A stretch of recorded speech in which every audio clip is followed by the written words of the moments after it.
So another thing that we can get from this graph is the enthalpy. That's our change in heat. If our system is gaining energy, it's absorbing energy, that change is positive, endothermic. If our system is releasing energy, the system is losing energy, that's going to be a negative change in energy. So if we have a graph, we can solve for the enthalpy if we take the energy of the products minus the energy of the reactants. So on this side, if we take this small product number minus our large reactant energy, we're going to get a negative number.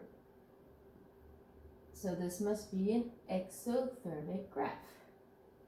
On this side, if we take our large product energy minus our small reactant energy, we're going to get a positive delta H, a positive enthalpy.